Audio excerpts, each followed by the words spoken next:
രണ്ടുപേർക്കും ചിക്കൻ പോക്സാ. എഴുന്നേക്കാൻ വയ്യ. നമുക്ക് പത്രത്തിലൊരു പരസ്യം കൊടുത്താലോ? പേൻ നോക്കാൻ വരെ ഇപ്പൊ പത്രത്തിൽ പരസ്യം കൊടുക്കുക. കുട്ടിയെ നോക്കാൻ ആളിനെ ആവശ്യമുണ്ടെന്ന് പത്രത്തിൽ പരസ്യം കണ്ടു വന്നതാ. ഇതിനു മുമ്പ് എന്തായിരുന്നു ജോലി? കൊച്ചിനെ നോട്ടമായിരുന്നു.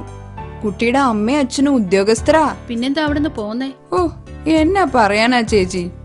1 കൊല്ലം കഴിഞ്ഞപ്പം കൊച്ചു ചത്തുപോയി. പാവം, പട്ടിണി കിടന്നതായിരിക്കും. 2 ഇന്ത്യ പാകിസ്ഥാൻ യുദ്ധങ്ങളിൽ പങ്കെടുത്തിട്ടുണ്ട്. 2ാം ലോകമഹായുദ്ധത്തിലും ഞാനുണ്ടായിരുന്നു. അതൊക്കെ മടുത്തു. അപകടകരമായ അത്തരം പണികളൊക്കെ നിർത്തി. ഇനിയുള്ള കാലം സുരക്ഷിതമായി എന്തെങ്കിലും പണിയാകാമെന്ന് വെച്ചു. അതാ കൊച്ചിനെ നോക്കുന്ന പണി ചെയ്യാമെന്ന് ഏറ്റത്. അച്ഛനെ ഞങ്ങള് പോവാ. കാര്യങ്ങളൊക്കെ ഒന്ന് നോക്കിക്കൊള്ളണേ. ആ പട്ടാളക്കാരൻ വിശ്വസ്തനാ. എനിക്ക് നേരത്തെ അറിയാവുന്നേ. നിങ്ങൾ ധൈര്യമായി പോയിട്ട് വാ.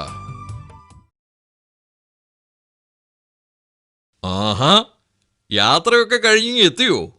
ഉണ്ണിക്കുട്ടനെ നോക്കിയിരുന്ന പട്ടാളക്കാരൻ സ്ഥലം വിട്ടു. കാശ്മീർ ഭീകരരെ പിടിക്കുന്ന സേനയിൽ പോയി ചേർന്നു. ഒന്നുകൂടി സുരക്ഷ.